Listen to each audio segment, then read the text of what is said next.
My name is Kaleb Nation. I am the author of this book right here called Bran Hambric, the Farfield Curse. But first off, I want to see how many of you enjoy writing. There are a lot of writers here. I think this is the most writers I've seen in a school so far, and I'm not just saying that. Oh, that's awesome. So many people are really throwing their hands up. I actually, even though I obviously enjoy writing now because I wrote a book, I used to hate writing. And that's one of the things I don't usually tell people that see my book. I'm like, that's my past. Nobody knows about that. I used to hate writing when I was younger.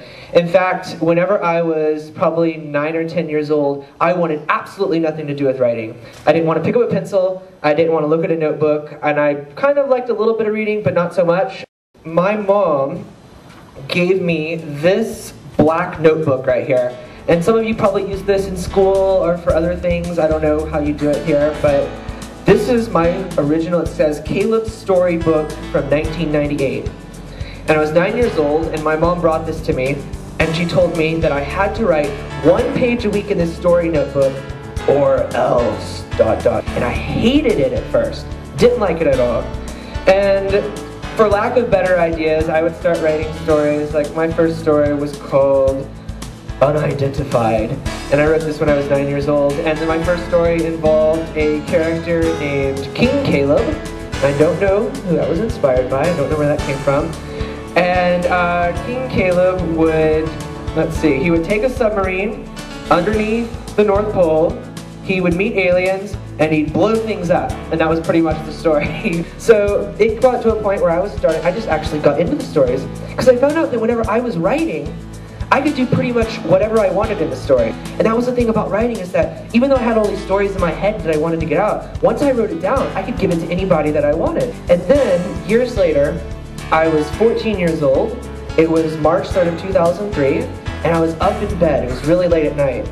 And I was thinking about a completely different story, when all of a sudden, I had this idea, and I pictured this boy and a banker sitting on a rooftop waiting for a burglar. And it was a really weird idea. I don't know why it struck me so hard, but I had all these questions in my mind, like why are they on this rooftop? And why is this burglar coming for this boy? What makes them special?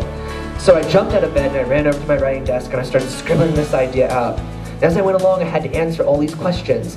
And I figured out that the burglar wasn't really a burglar, it was actually a creature.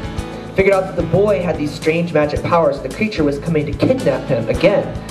And I realized also that the boy's name was Bran Hambric. And from that original image, all those years ago, about 6 years ago, was born the story of Bran Hambric. And I wrote on that for many years, and I kept writing, and I went through it, and I did a bunch of drafts. And from those original ideas, as I started answering those questions, I had more questions, like, well, what happens next? What happens after this? And what happens after this? And pretty soon I had the plot for the whole novel. The night was cold and dead, and so felt Clarence's heart. He dashed through the darkness, never stopping, always watchful for the men. Every passing car making him leap back into the shadows of the trees on the abandoned rural highway. His form was hardly more than a shadow, sweating even in the cold, his face bruised and scarred. With every step, he knew they were gaining on him. He darted through the mist and onto a deserted side street lined with thick walls of rock on both sides. His eyes swept the road. He was worn out from a night of running, but he couldn't stop. He had to get to the city before they found him, or worse, before they found Bran. Suddenly there was a burst of light behind him, coming over the hill. He spun and his eyes flashed, the noise startling him for a second. An engine roared, and he saw the familiar shape of a black van. No, he gasped. He took off in the other direction as the van blasted in pursuit. His shadow was thrown before him, the headlights burning the sweat on his neck. The road cut through the rocks. The rising walls prevented him from going into the woods. He ran faster, panting for breath, his heart pounding in rhythm with his feet slapping against the pavement. Ahead, there was a flash of motion, a squeal of tires, and a second black van shot out of the shadows. He shouted and turned to run the other way, but the first van tore after him, blocking his escape as the other cornered him in. Clarence ran to the wall of rock, desperately digging his fingers into the cracks to climb it, but falling to the pavement when he found he could not. Joris narrowed his eyes disbelievingly. Well then, he said, we'll just have to convince you to tell us then, won't we? I won't, Clarence choked. I can't break my promise. The boy is gone. Farfield is over.